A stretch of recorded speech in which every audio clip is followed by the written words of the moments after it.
Quero fazer uma reflexão com vocês. Eu não gosto de ser profeta do caos e tenho muito cuidado quando vou fazer uma exposição que precisa chamar muito a nossa atenção. Não é de hoje que ouvimos que Jesus Cristo está voltando. Não é de hoje que cremos nessa promessa. Mas os sinais que antecederiam esta vinda, também, mesmo que de uma forma bem codificada muitas vezes, nos foram oferecidas na Bíblia. Eu confesso que às vezes parece estranho ver a maneira cuja qual nós encaramos esta promessa. Porque certamente, se alguém dissesse que num livro está escrito, em algum lugar, que nós, se encontrarmos a informação, ganharíamos 10 milhões de reais, provavelmente a maioria das pessoas leriam ou iriam ler este livro diversas vezes até conseguir localizar. Iriam devagar, pacientemente, iriam reler, para que conseguisse encontrar o local que estaria a promessa que faria com que ele se tornasse um milionário. Dificilmente você daria essa responsabilidade a uma outra pessoa que lesse este livro por você, até porque se ela achasse a informação antes de você, quem ficaria milionária seria ela. Porém, nós estamos falando de um livro que contém algo muito mais precioso que as riquezas deste mundo. Um livro que contém a nossa salvação, informações preciosas sobre vida eterna, sobre a chegada do Messias para nos salvar. Mas delegamos a responsabilidade de descobrir isso a outras pessoas. Não temos, às vezes, sequer a responsabilidade de avaliar um indivíduo que faz uma exposição numa rede social, às vezes falando coisas que nem na Bíblia está. Mas como você resolveu não buscar, você vai ficar com a informação dos outros. É obviamente que os sinais citados pela Bíblia, eles vêm se cumprindo ao longo de centenas de anos. Mas o que me chama a atenção é o curto intervalo que as coisas acontecem agora. Nós tínhamos promessas de guerras? Sim, mas eu não me lembro de 2 guerras grandes de forma simultânea. Nós tínhamos promessas de peste? Sim, mas nunca vimos as variações, certo? E se você, às vezes, é desinformado do que a dengue tem se tornado, eu não diria uma peste, certo? Não chegou nesse nível ainda. Mas, a maneira crescente, saímos de um Covid, vemos o crescimento da imoralidade e tantas outras coisas. Se você acompanha as notícias e consegue colocar as notícias num livro que ele é mais atual que o jornal de amanhã, pois é isso que a Bíblia é, talvez você estaria em estado de alerta, entendendo que a qualquer momento a promessa de um Deus que não mente irá se cumprir. Jesus Cristo está prestes a voltar. A reflexão que eu tenho para vocês hoje, na verdade, é uma pergunta. o tema da minha mensagem é: você tem uma boa resposta para esta pergunta? Eu já vou te fazer a pergunta. Aliás, não foi eu, né? Não sou eu que vou fazer. Quem vai fazer é Cristo, porque eu vou ler uma fala dele. Mas a minha pergunta é: você tem uma boa resposta para a pergunta que eu vou acabar de te fazer? Esse é o tema da minha reflexão, e a pergunta está em Lucas, capítulo 12, verso de número 20. Vamos discorrer rapidamente. Note que ela termina com uma interrogação, e essa fala é uma fala de Jesus, certo? Mas Deus lhe disse: louco, esta noite lhe pedirão a sua alma. E o que tem, né? E o que você tem preparado? Para quem será? Louco, esta noite lhe pedirão a sua alma. E o que você tem preparado? Para quem será? Feche os seus olhos. Senhor nosso Deus e Pai, em nome de Jesus, eis aqui a tua palavra. Continua falando conosco e usa-me como um canal de bênção nesta hora, em nome de Jesus. Você pode dizer amém? Isso. Bom, preste atenção, porque nós vamos discorrer rapidamente essa história, e essa é uma pergunta que ela é feita a todo ser humano. Todo ser humano vai ter que se deparar com uma prestação de conta, com o dia do julgamento, com o dia onde as nossas obras estarão diante de nós, depondo a nosso favor ou contra nós. Então, essa é a história de um cara que se sente seguro. Nós vamos acompanhá-la, me ajuda aí, Vitor, a partir do verso 16, e eu vou pegar esses versículos só para você ter uma noção do que está acontecendo aqui, e depois nós vamos aí à pergunta que o meu propósito, né, como a mensagem do ano, é trazer a você um poder de revisão, até mesmo do que você sabe a respeito da sua salvação. Preste atenção no que diz o verso 16. E lhes proferiu ainda uma parábola, dizendo: o homem de um campo rico produziu em abundância.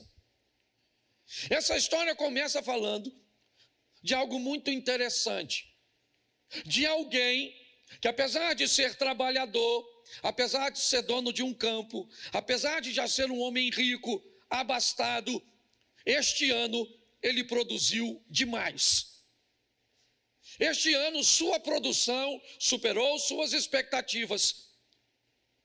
Este ano sua produção superou tudo aquilo que ele poderia imaginar.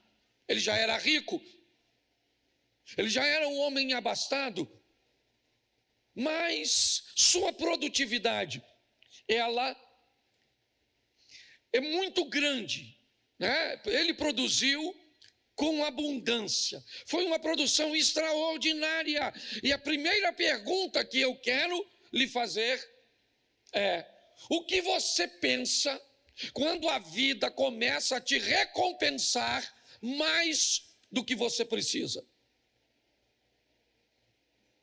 Qual é a sua maneira de pensar? Por que você acha que Deus começa a te dar mais dinheiro do que você precisa, mais bens do que lhe é necessário? Você já parou para pensar nisso? Você já parou para pensar que a vida também recompensa pessoas não tendo sequer o suficiente para se manter? Então, por que é que algumas pessoas têm menos, algumas pessoas têm apenas o suficiente e algumas pessoas têm mais? Você já parou para pensar? Este homem, ele produz com abundância. E ele deveria ter perguntado: por que é que eu tenho tanto assim? Eu acredito que você já sabe a resposta. Todas as vezes que alguém começa a ter mais do que precisa ter, uma mensagem dos céus vem para ele. Precisa acontecer na sua vida, certo? Na sua mente, um modelo de escoamento responsável. Todas as vezes que você tem mais do que precisa, você precisa entender que a vida está te dando a oportunidade de abençoar outras pessoas de forma responsável. Pastor, o que é um escoamento responsável? É um escoamento que não financia um estilo de vida de parasitas.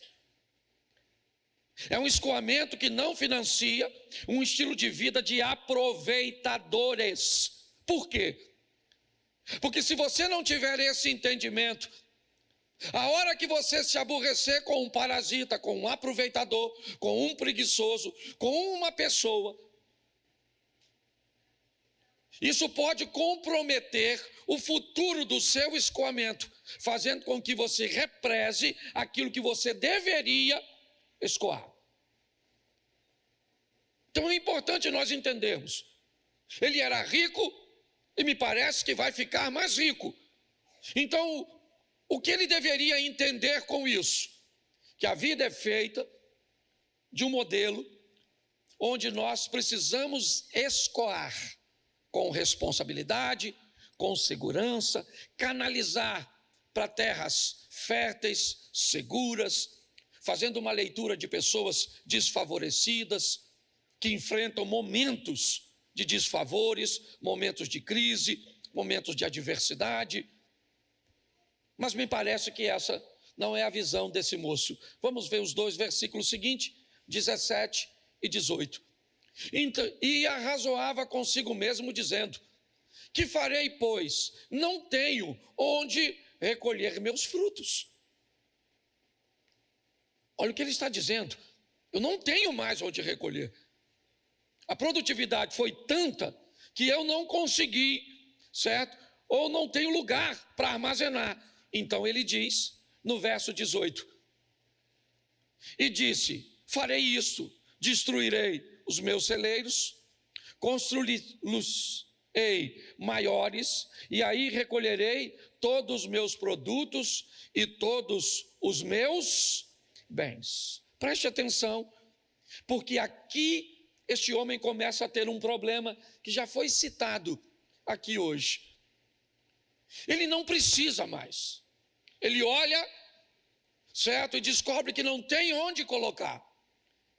Mas ele tem um problema. Ele diz: eu vou destruir os meus celeiros, vou reconstruí-los maiores e vou colocar todos os meus produtos e os meus bens neste lugar. Agora, este homem nos mostra um modelo extremamente perigoso. Os bens dele, está dizendo para ele, ele já tem muito mais do que precisa, mas os bens dele começa a dizer para ele: não confie em ninguém, apenas em mim. Não confie em ninguém para escoar. Não confie em Deus para te manter sempre próspero. Este homem está com problemas. Ele não consegue enxergar, certo? Que aquilo que ele está vivendo é para abençoar outras pessoas. Eu não sei se você lembra, mas muitas vezes usamos textos como Deus dá pão ao que semeia, certo? Ele dá semente e faz aumentar a sementeira. Eu aprendi uma coisa ao longo da minha vida: todos os recursos que chegam para você, primeiro ele é pão. Pão é o que é seu, ele é a maior parte do seu dinheiro. Ele é seu, fruto do seu trabalho, fruto de uma família estruturada que deixou para você. Eu não sei como é que ele chegou para você. Pão. Uma pequena parte dele é semente. Para quê? Para que você semeie no reino Essa é a proposta bíblica. Estou falando para quem acredita na Bíblia, obviamente. E a terceira parte, generosidade. Aquilo que pessoas que amam o próximo faz de maneira responsável e segura. Não se tira da sua própria mesa para faltar para a sua casa, certo? Para ajudar os outros. Não se ajuda ninguém de forma irresponsável. Eu estou dizendo hoje para aquelas pessoas que estão vivendo momentos ou que viverão amanhã, certo? Momentos onde terão mais do que precisam. E tem que ter muito cuidado para o dinheiro não começar a ameaçar você. Começar a dizer a você, mesmo que você não precisa, me guarde. Mesmo que você não precisa, me tenha. Você depende de mim, confie em mim. É assim que funciona. O verso 19, põe aí, por favor. Então direi à minha alma, opa, agora aumentei meus celeiros, agora eu tenho muito, certo? Direi à minha alma o quê? Você tem em depósito muitos bens para muitos anos. Descanse, coma, beba e aproveite. Preste atenção, porque agora o que ele armazenou, o que ele ganhou no 16, sem precisar, que dava para escoar, ele não escoou. Armazenou no 17 e no 18. E com o armazenamento do 17 e do 18, ele viveu o 19. Olha o que o celeiro cheio diz para ele. O celeiro cheio disse para ele: você tem muitas coisas para muitos anos. Chegou a hora de descansar, comer, beber, certo? E aproveitar a vida. Agora o dinheiro vai dar a ele uma tranquilidade que ele não pode. O dinheiro vai dar a este homem uma garantia que ele não tem para dar. Mas quem o tem começa a ter a sensação de que não precisa mais de ninguém, de nada, aquela autossuficiência da imaturidade. E é nesse ambiente que a pergunta que eu iniciei o texto vai entrar. Quando ele pensa que está tudo sob controle, quando a alma dele, segundo ele, agora eu vou dizer a minha alma, está na hora de você aproveitar, descansar, comer, beber e aproveitar a vida. Deixa eu falar uma coisa para você, querido, que eu tenho aprendido, essa aqui tem me ensinado bastante. Principalmente nós homens e os mais antigos, certo? A gente ganha bastante e trabalha muito para viver lá na frente. Presta atenção, enquanto você trabalha e ganha, tire tempo para descansar. Enquanto você trabalha e ganha, tire tempo para comer. Enquanto você trabalha e ganha, tire tempo para beber. Enquanto você trabalha e ganha, tire tempo para aproveitar. Não faça nada. Por quê? Porque nós vamos nos deparar agora com a pergunta de Jesus. É um erro que às vezes nós cometemos. Eu sei, aliás, é até um problema que nós homens enfrentamos. A maioria dos homens trabalha pensando assim: eu vou trabalhar e vou ganhar dinheiro para quê? Para dar uma vida melhor para minha? Sabe o que mulher pensa quando vai ganhar dinheiro? Eu vou trabalhar e vou ganhar dinheiro para não depender de homem. É Dia Internacional da Mulher, mas vou defender os homens. Certo? A verdade é essa. Então nós temos aqui uma mensagem muito interessante. Ele está tranquilo, certo? Bom, não deu tempo para descansar, mas eu vou descansar agora. Não deu tempo para aproveitar a vida, mas eu vou aproveitar agora. Isso é o que diz os 3 versículos, ou melhor, os 4. O próximo agora, verso 20. Mas Deus lhe disse o quê? Disse o quê? Louco. O que ele disse? E agora? Esta noite pedirão a tua? E agora? Agora nós vamos dar uma olhada nesse negócio aqui, que eu acho que vai fazer você e eu. Primeiro eu queria te explicar uma coisinha, o que é morrer. Tá certo? Deixa eu te dar algumas informações. Me ajuda aí, coloca por favor, Lucas 12, 4. Rapidinho. Lucas 12, 4. Digo a vocês, meus amigos, não temam os que matam o, e depois disso, o que é? Nada mais pode, mas, verso 5. Eu, porém, vou mostrar a quem vocês devem temer. Temam aquele que depois de tem poder para lançar no, sim, digo, a esse vocês devem temer. Preste atenção. Nós temos pela Bíblia duas mortes. A primeira morte física, quando o espírito se separa do corpo.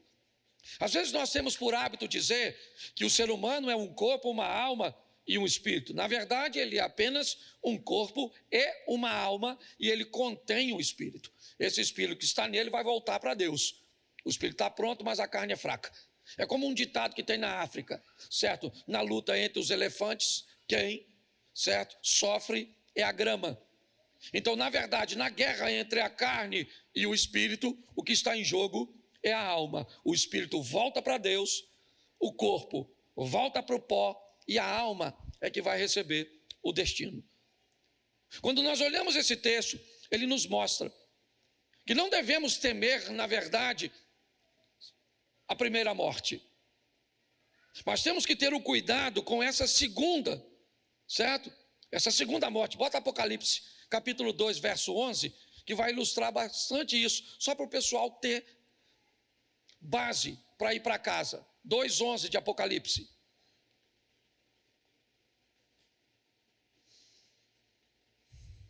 Isso. 2:11. Ele ainda me pediu antes e eu não dei. Quem tem ouvidos, ouça o que o Espírito diz. O vencedor, de modo nenhum, sofrerá o dano da segunda morte. Presta atenção. Segunda morte.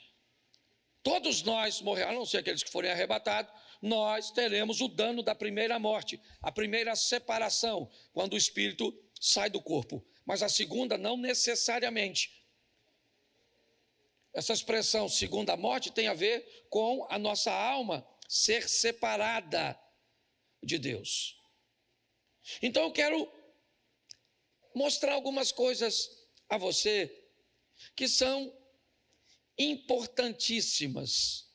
Olha só. No verso 20, por favor, volta lá 12:20, que eu quero usá-lo. Lucas 12:20. Deixa na tela, porque aí fica fácil para todo mundo acompanhar. Isso.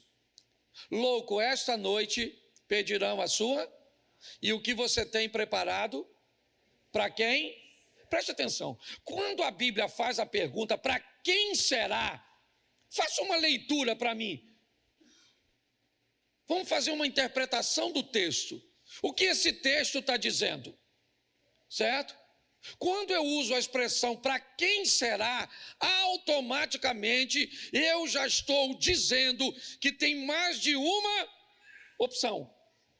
Senão não precisava dizer. Se eu tenho aqui uma pessoa só, eu tenho um presente na mão, eu não pergunto para você para quem será. Todos vocês sabem que o que eu tenho na mão, eu vou dar para essa pessoa.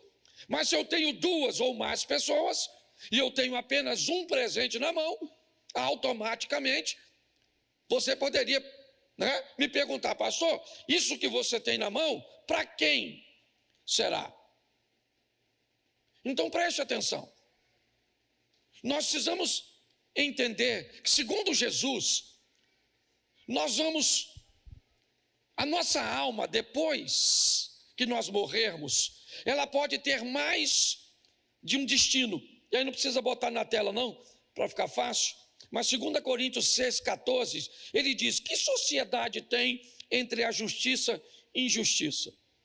Entre a luz e as trevas, entre Cristo e Belial, entre o fiel e o infiel.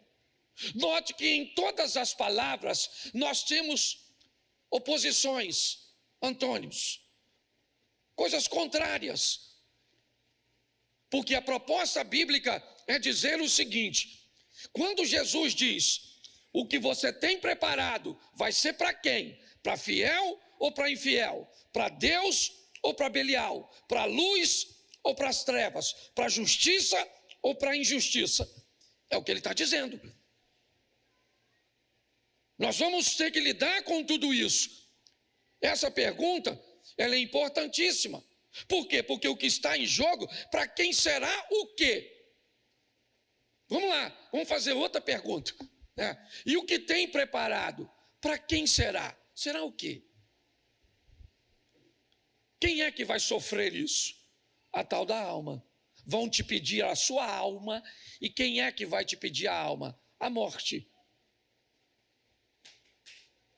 E aí pergunta, o que você tem preparado para isso? E aí, querido, enquanto você estava vivo, e no final eu vou te mostrar isso, provavelmente você não pensava nisso, mas o indivíduo, quando se deparar com esse texto, esta noite lhe pedirão a sua alma.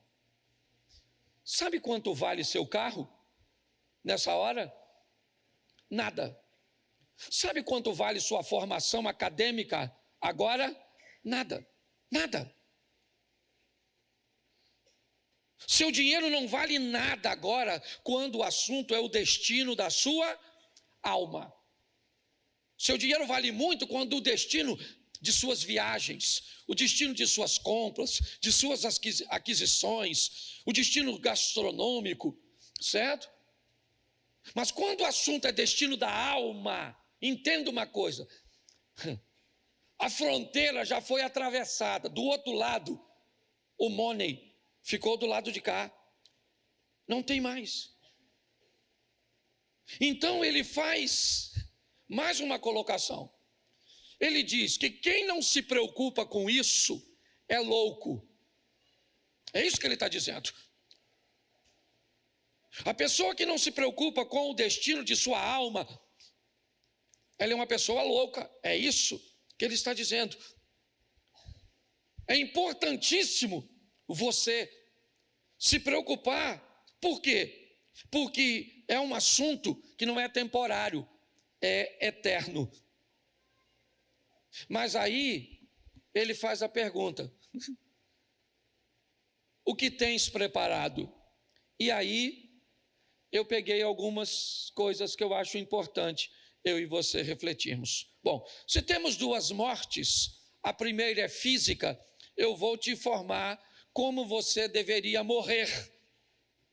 Tá certo? Primeiro, morte física. Você está preparado para ela?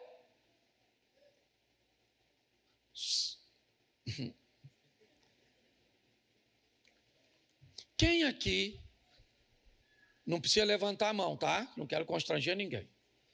Quem aqui se morrer agora, e morre agora. Nós temos aqui, ó, temos até que depois você ora aí, porque o nosso irmão Beto acabou de sair daqui, ó. O cunhado dele caiu da escada e morreu. Certo? Então, agora, se você morrer agora, tem dinheiro para enterrar? Não levanta a mão, não. Se tu tem, tu está preparado, já pode até morrer. Porque tem gente que se morrer agora, tem que fazer vaquinha. O que é isso? Isso é gente que não está preparada. E não tem essa história, não. Um pai de família, ele tem que ter um plano funeral para todo mundo. Por quê? Porque está preparado para morrer. Para morrer tem idade? A morte é democrática? Leva qualquer um? Então, se você está pronto para morrer, plano funeral. Você está pronto para morrer? Aí eu vou para o chefe de família. Quando sua família está segura para viver um tempo sem tu. Não é para sempre, porque tu também não é obrigado a deixar a pessoa. Eu falo para essa aqui, se eu morrer, ela pode ficar uns 2, 3 anos, 5 anos, até 10 anos, eu acho que ela dá para ficar. Se administrar até mais um pouquinho, não é assim que a gente administra? A dona. Entendeu? Lógico que não vai ficar solteiro esse tempo. Chora uns 2 meses. Né? Para valorizar o defunto, tem que chorar assim, uns 2 meses, 3 meses. Depois você, assim, fica meio sentida, mais uns 6. Aí já deu 8. Aí já está na hora de levantar a cabeça e caçar a próxima vítima. Ué. Então, quando você deixa a sua família preparada economicamente, significa que você se preparou para a primeira morte. Entendeu? Você deixou sua família preparada para dar sequência ao seu legado? Pode morrer. Você deixou uma boa lembrança na memória das pessoas? Pode morrer. Quando você faz essas 4 coisas, você já pode ir na primeira morte. Não que aqui ninguém quer, porque todo mundo quer ver Deus, mas ninguém quer morrer. Mas e agora para a segunda morte? Aliás, Jesus não estava perguntando da primeira, né? A grande preocupação dele era a segunda. Louco, esta noite pedirão a sua? A primeira morte pede o seu corpo. A segunda vai pedir a sua? E aí ele disse: o que você tem preparado, para quem será? Aí eu quero te fazer 4 perguntinhas. Se você responder sim para as 4, provavelmente você vai.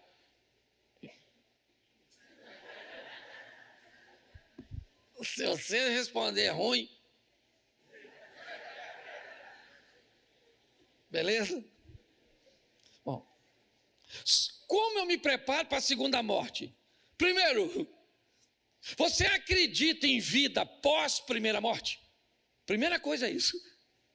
Você acredita que tem uma vida eterna? Se não acredita, provavelmente tu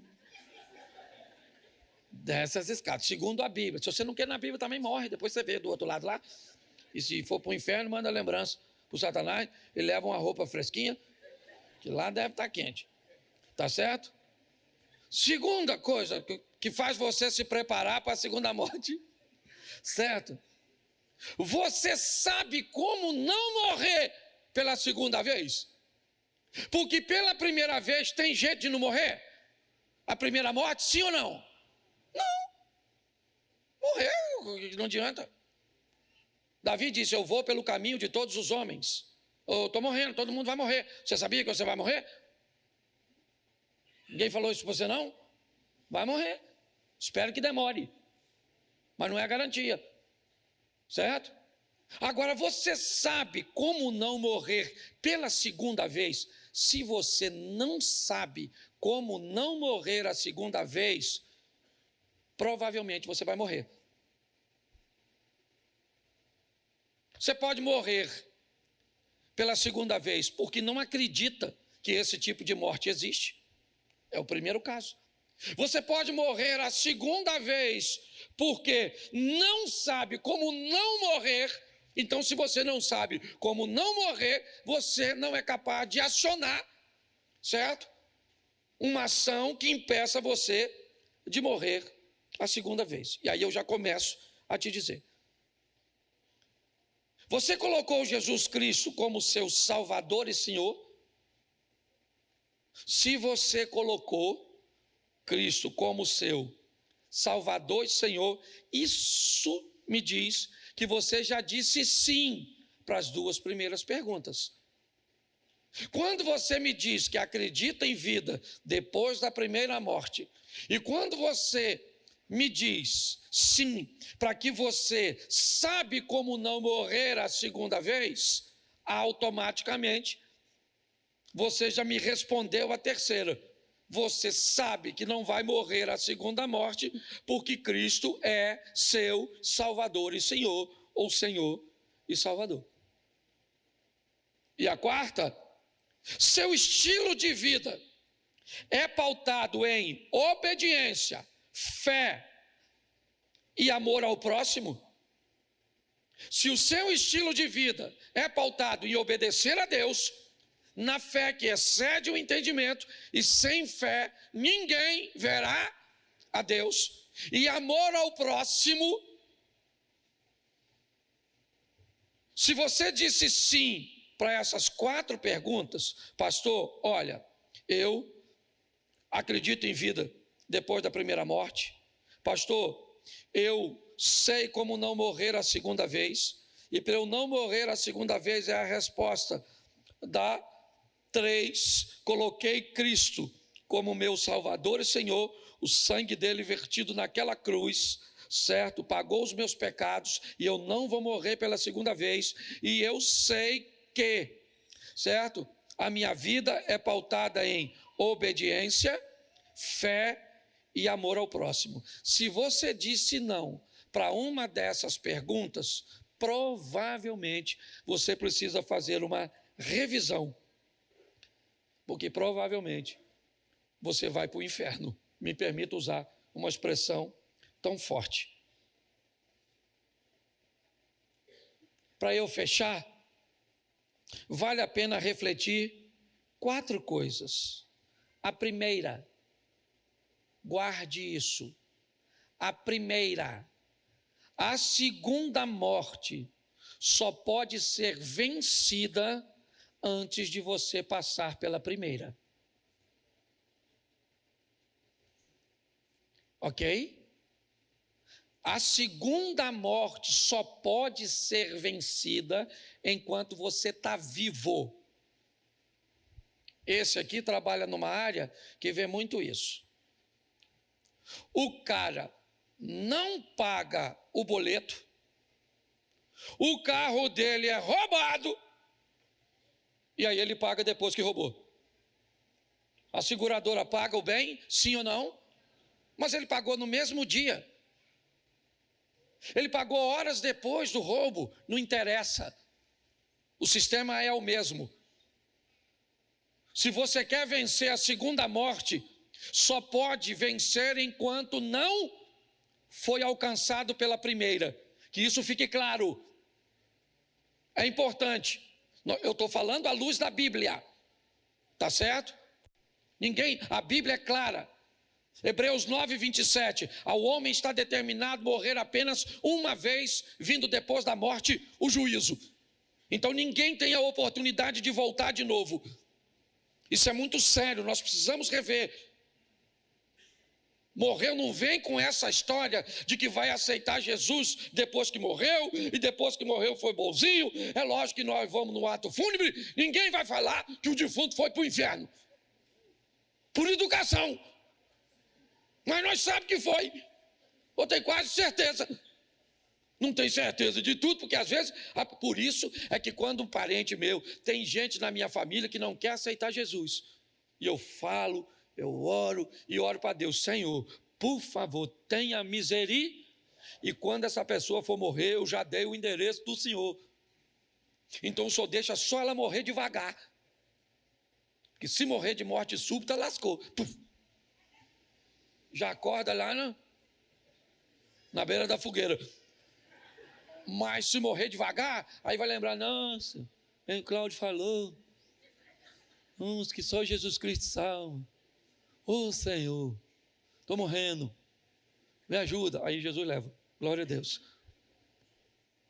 Leva até quem nós não queria que ele levasse.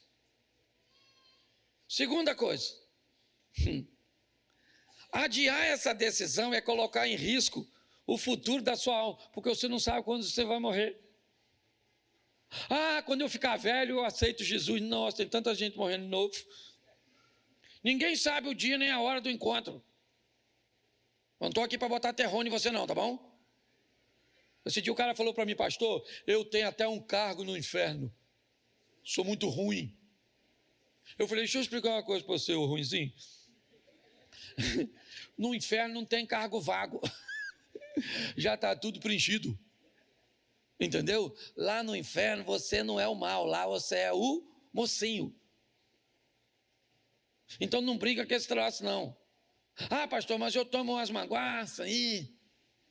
Vim aqui na igreja porque eu gosto do senhor é divertido. Mas eu ainda estou dando uns taquinhos, tirando uma paradinha. Estou pulando a cerca, pegando uma dona aí. Sabe como é que é? Pois é, vem assim mesmo, meu filho. Vem, fala com Jesus, Senhor, olha que mulher gostosa que entrou no meu caminho. Estou pegando. Ô Senhor, na minha oração fica até difícil eu falar que vou parar de pegar. Mas me dá força. Ué, às vezes pode acontecer assim. Ué. O que você não pode é brincar com o futuro de sua alma. Isso não é brincadeira, é coisa séria. Terceiro, olhar para o mau testemunho dos outros e não cuidar da sua vida pode criar um encontro nos corredores da segunda morte, certo? Entre você e a sua referência. Isso é um alerta bom. Ô pastor, vou falar uma coisa para o senhor, para me estar na igreja, tá? Igual as pessoas que estão lá. Eu, pastor, sabe? Não estou. E acho que sou muito mais sério. Só que vai para o mesmo lugar. Aí lá no corredor, discute. Você aqui, você também veio. Eu vim, mas não foi para o mesmo motivo que o seu. E o diabo chega falando, calma gente, calma, que discussão é essa? Vamos deixar isso lá para dentro, vocês vão ter tempo de sobra para falar.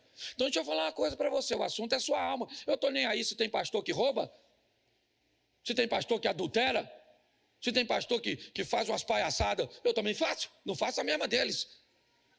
Eu vejo uns caras, o cara fez uma campanha, comprou um caminhão de pedra, pedra 2, vendeu na igreja para os membros, para levar para casa, a pedra que derrubou o seu Golias.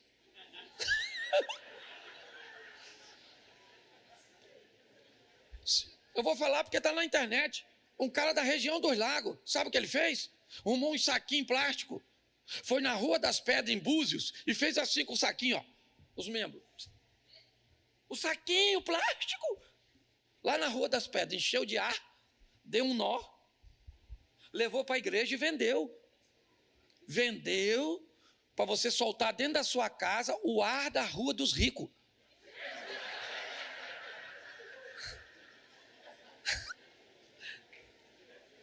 Eu não sei se é doido quem vê. Nossa, aí eu vejo um discurso da Dilma, eu falo, nossa, intelectualidade, armazenamento de vento. Você consegue entender? Então não estou nem aí para o mau testemunho dos outros. O que está em jogo é a minha alma. Então a Bíblia diz, 1000 cairão ao meu lado, 10.000 à minha direita, mas eu não vou ser atingido. Pare de colocar o exemplo negativo dos outros. Quem mandou você pegar essa pessoa de referência? Pega ela de referência que você vai discutir com ela lá no antessala do Lapeta. Isso aí. Eu fico nervoso quando eu falo. E vale a pena refletir. Respeite o equilíbrio entre sangue de Cristo, repita comigo, sangue de Cristo, obediência bíblica, fé e boas obras. Cuidado para não ser obediente sem fé, ter boas obras e não reconhecer o sangue de Cristo. Você tem fé, mas não pratica obras. Se nós queremos vencer a segunda morte, precisamos dar uma olhada nisso com carinho. Porque aí quando essa pergunta vier, Cláudio, o que você tem preparado? Eu vou dizer, para a primeira morte, eu tenho grana para o funeral. Para a primeira morte, eu tenho recursos para deixar minha família tranquila durante um tempo. Para a primeira morte, eu tenho uma família preparada para dar sequência àquilo que eu comecei, ao meu legado. Para a primeira morte, eu estou preparado. Eu vou ficar na memória de muita gente com lembranças agradáveis. Quer saber o que eu tenho preparado para a segunda morte? Eu também te digo, certo? eu acredito, certo, que tem vida depois da primeira morte. Quer saber o que eu acho? Eu sei como não morrer pela segunda vez.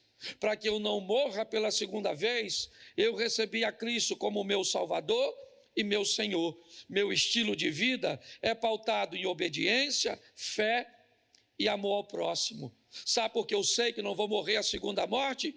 Porque eu tomei posse para vencê-la antes de morrer a primeira. Sabe por que eu sei que eu não vou sofrer o dano da segunda morte? Porque eu não quis adiar essa decisão e tomei em tempo oportuno. Sabe por que eu sei que eu não vou sofrer a segunda morte? Porque para mim não interessa o que outros pastores, membros, pessoas, familiares façam. A minha vida com Deus é entre eu e Deus. Sabe por que eu sei que eu não vou sofrer o dano da segunda morte? Porque eu aprendi a equilibrar o poder do sangue de Cristo com o poder da obediência à palavra, com o poder da fé salvadora e das boas obras.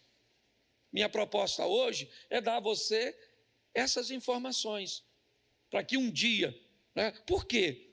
Porque eu entendi que eu me torno responsável das almas das pessoas que caminham comigo. Então é um ano de revisão, sim, eu encerro aqui, mas mostrando a você que quando o texto diz, para quem será depois da morte, depois da primeira, já era. Aí você vai estar lá e vai ter dois caminhos: luz, certo? Obediência, fidelidade, ou vai estar lá trevas, injustiça e desobediência. Então o assunto é muito sério. Eu só recomendaria a você a ler a Bíblia. Porque, como eu disse, se a Bíblia tivesse te oferecendo um lugarzinho escondido, que se você achar, você ganharia um bom prêmio em dinheiro, você tiraria um tempo. Só que o que a Bíblia nos oferece é muito mais do que bens materiais. Você viu que nós não temos problemas com eles aqui. Não tem problema. O cara era rico, enriqueceu. Era só arrumar uma maneira segura, ok? Uma maneira sadia de escoar um pouco de seus bens e não de acreditar no dinheiro, porque o dinheiro é assim. Ele diz para você: não me gaste. Não me gaste. Eu posso fazer falta para você. Eu conheci um camarada, tomava café comigo, ali onde hoje é a Duquesa. E ele tinha muitas propriedades, era um cara, 50 e poucos anos, na época, eu devia ter mais um pouquinho, 60 e alguma coisa. E nós tomávamos um café de manhã, e um dia eu passei, e falei: cara, você está sumido? E ele me disse: eu vou parar de tomar café, Cláudio, aqui, porque eu descobri que se eu economizar o café durante o ano, no final do ano eu pago o meu IPVA. Aí eu olhei para ele e falei: como assim, né? Um cara com tanto dinheiro querendo economizar o dinheiro do IPVA. E às vezes ele chegava no bar para tomar o café, mas pedia só um dedo, porque o cara desse a ele de graça. O Covid veio. E ele morreu no Covid. E eu fiquei tão feliz dele não precisar pagar mais o IPVA. Faz sentido uma coisa dessa? A tristeza de ver um amigo que não precisava, mas que virou refém do dinheiro. Uma hora nós vamos nos encontrar. Eu tenho até medo de pregar uma pregação como essa, porque se eu morro hoje, alguém fala: nossa, olha, o pastor estava se sentindo Morro nada, morro nada, não morro nada. Aliás, é a oração que eu faço toda noite para minha mulher. Senhor, guarda o marido dela. Não deixa essa mulher enviuvar, não. É. Você pode ficar de pé?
Tranquilo, porque Deus te perdoou, mas seu filho morre. E o texto é bem claro: porque ninguém vai falar mal de mim por sua causa. Você é crente, querido? Você é cristão? Cuidado com os seus negócios. Cuidado com suas postagens nas redes sociais. Posta pelada.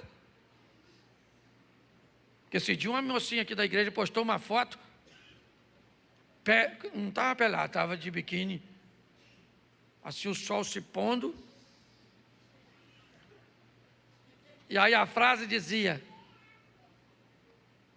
olha a paisagem. Você olhava para tudo quanto é lugar, Caio, menos para a paisagem. Você está rindo, mas é sério. Aí o outro vai lá e posta vai aí no lugar, não está fazendo nada de errado, Aí posta com a garrafa de vinho e um copo. Aí dia seguinte, sabe o que está lá? Aí, ó, membro da igreja do pastor, servo de Deus. É porque eu não posso. A Bíblia me proíbe. Não os peço que os tire do mundo, mas que os livre do mal. A minha vontade de orar é: Senhor, não precisa livrar do mal, tira do mundo. Leva. Porque suja o nome da gente. Eu estou aqui lutando. Não sou perfeito não, mas eu estou lutando. Porque se eu fizer uma besteira, irmão, eu falo para essa mulher, nós somos casados, eu falo para ela todo dia de manhã, falo: ó, deixa eu falar com você, o diabo levantou hoje para envergonhar eu, você, o projeto Recomeçar, Xerém, ó, palito no olho. Eu falo para ela, entendeu? Por quê? Porque eu carrego o nome dele. Então, vamos levar a sério esse negócio. Ah, pastor, a carne é fraca, mas o pecado não é vitamina. Você acha que é difícil só para você? Há um complô no céu ou no inferno para desmoralizar você. Quem você acha que é na fila do pão? A chapa é quente para todo mundo. Entendeu? O diabo quer acabar com o seu casamento. Por quê? Porque isso envergonha o reino de Deus. Ele quer acabar com os seus filhos, porque isso envergonha o reino de Deus, envergonha a família. Ele quer que você não pague os outros. Ele quer que o carro da companhia entre lá e corte sua luz, porque tudo isso desmoraliza. Então, você quer carregar o nome dele? Vamos levar esse negócio a sério. Porque quando Deus falou: Davi, chega aí, maluco, sai do grupo, vem para o privado. Pô, cara, não estou te entendendo, maluco. Tu era um Zé Ruela atrás de umas ovelhinhas. Peguei você. Lembra quando você matou o urso? Eu estava lá, rapaz. O leão. E aquele gigantão que você ia errar aquela pedrada? Fui eu que. O Saul também, rapaz, queria te matar. Lembra? Aquela maluca pelada. Pô, cara, tanta mulher. Talvez não fosse tão bonita quanto aquela, um modelo tão novo, mas você tinha. E se a sua mulher ficasse ruim, me pediu: o que Deus... Se a sua mulher estava ruim, falava comigo, mano. Eu dava um modelo novo. Mas não, tu pegou a mulher do cara. A casa caiu, Davi. A casa caiu, irmão. Botaram meu nome no rolo. E tu vai se lascar. Entendeu? Vai ser chifrudo, sim. O que você fez escondido, seu filho Absalão vai botar chifre em você. Esse chifre do estranho já dói. Imagine do de casa. Acabei com o Natal, Ano Novo, tudo. A reunião familiar, tudo. Seu filho vai estuprar a sua filha. Um filho seu vai mandar matar o outro. O outro vai te perseguir. E você vai ter que fugir e se esconder em cavernas do seu próprio filho. Sabe por quê? Davizinho. Porque botou meu nome no rolo. E se tem uma coisa que eu não gosto, é do meu nome na boca de qualquer um. Aí eu falo: Senhor, Nem sei se eu estou afim de ter seu nome. É tão perigoso que é melhor ir para o céu logo. Então, gente, vamos sair daqui para ser crente. É fácil? É fácil? Não, se é para você, para mim não é não. Todo dia. Às vezes eu estou lá em casa, o viajante vai lá. Quando eu vejo, ele está lá em casa. Não sei se em mim, se nela. Acho que mais nela do que em mim. Mas ela está acostumada com as minhas doideiras. Às vezes está lá, nós estamos conversando. Do nada da conversa sai uma briga. Brigando por quê? O viajante. Passa, mas está sempre de passagem. Mas vai. Umas 3 vezes por semana vai, não é verdade? Às vezes está nos meninos, nos vizinhos, tem uns vizinhos lá, né? Meu Jesus. Os vizinhos bons para receber o viajante, né? Não pode falar não. Mas é assim. Você está rindo? O bagulho é doido, mano. Mas eu gosto da visita do Natan. Porque o Natan vem para restaurar. Aí, Davi, tu não vai morrer. Deus vai te dar uma nova oportunidade. Aí vê se dá para meu filho também, para ele viver. Deus falou: o menino morre. Nossa, o menino morreu. Morreu para você, para Deus voltou para ele. Tem gente que fica revoltado quando alguém morre. Queria minha mãe aqui. Quando? Sempre. Você chorou porque ela morreu com 80. Se ela tivesse com 150, você chorava também, irmão. Do mesmo jeito. Quem ia chorar dela viver esse tempo todo era o seu cônjuge. Certo? É assim que funciona. Deus te dá uma oportunidade de restaurar a sua vida. Agora, Deus não é brincadeira não, meu irmão. Leva o nome dele a sério. Porque é chato pra caramba quando você chega num lugar e alguém diz: fui no escritório de fulano, tinha uma Bíblia em cima da mesa e um discurso. Sem vergonha. Fulano estava pregando o evangelho e estava saindo com a irmãzinha. Fazendo isso, batendo na mulher. Fazendo isso. Estão cansados de ouvir isso, meu. Uma hora esse negócio vai dar ruim para essas pessoas. Porque Deus vela pelo seu nome. É difícil para todos nós, mas é possível. É possível viver uma vida íntegra. Não perfeita, porque ninguém aqui é perfeito. Não é isso que eu estou falando. Mas é diminuindo a margem dos nossos erros. Mas uma das coisas que fez Jesus ter mais êxito foi nas escolhas de pessoas. Porque ninguém faz nada sozinho. Hoje eu estava gravando finalzinho de um curso ali em cima com um amigo, e eu olhei para a nossa igreja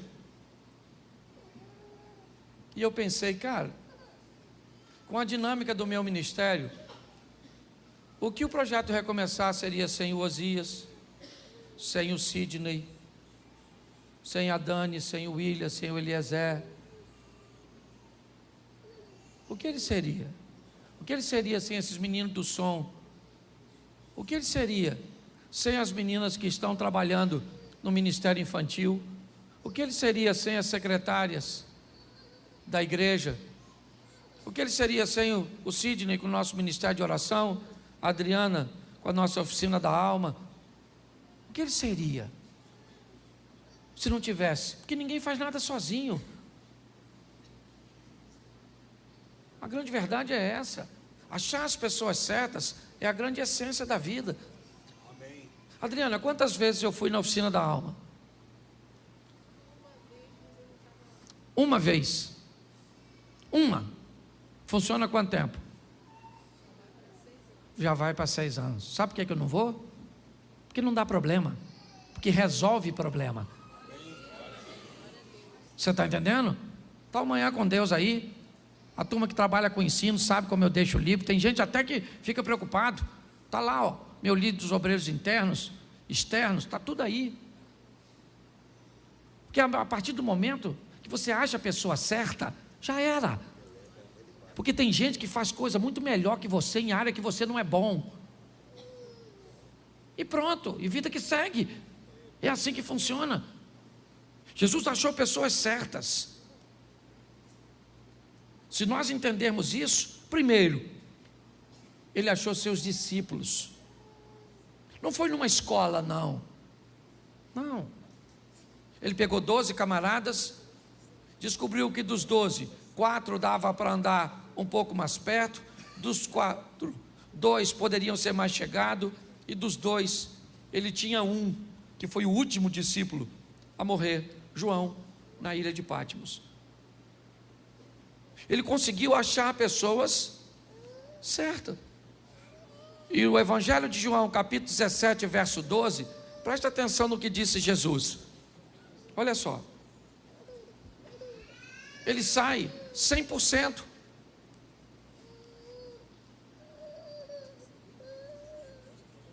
Ouviu o texto ou não? Vamos lá, 17, 12. João 17, 12. Se travou, me fala que eu leio. Travou? Isso, o computador, o inimigo, está furioso. João 17, 12. Estando eu com eles no mundo, guardava-os em teu nome, e tenho guardado aqueles que tu me deste, e nenhum deles se perdeu, senão o filho da perdição, que a Escritura, disse ou falou para que se cumprisse. Preste atenção, Jesus disse: todos os caras que eu escolhi, deu certo, até o que deu errado. Porque o cara que deu errado cumpriu a sua missão. Por quê? Porque quando você acha as pessoas certas, já era. Por que você acha que todos os dias o diabo está mandando gente errada para a sua vida? A Bíblia diz: bendito é aquele que vem em nome do Senhor. Então, se bendito é aquele que vem em nome do Senhor, todo dia seu filho encontra com gente que vem de Deus e gente que vem das trevas. Sua esposa encontra com gente que vem de Deus e gente que vem das trevas. Seu marido encontra com gente que vem de Deus e gente que vem das trevas. Porque se todo mundo viesse de Deus, não precisa ter processo de seleção. Todo mundo vem do mesmo lugar. Você pega um cara espiritual como Josué, recebe os gibeonitas, porque se disfarçaram e diziam vir em nome do, mas não vinham. Você consegue entender isso? Quando nós vemos esse texto, nós descobrimos que quem consegue selecionar pessoas vai muito longe. Ele selecionava amigos. Não vou te dar o texto, se quiser anotar. João capítulo 11, verso 3. Mandaram-lhe suas irmãs dizer: Senhor, está enfermo Lázaro, aquele a quem tu amas, seu amigo. Jesus também tinha amigos, e não eram poucos, eram muitos. Por isso que eu não gosto de gente que tem 40, 50, 60 anos de vida e diz que tem poucos amigos.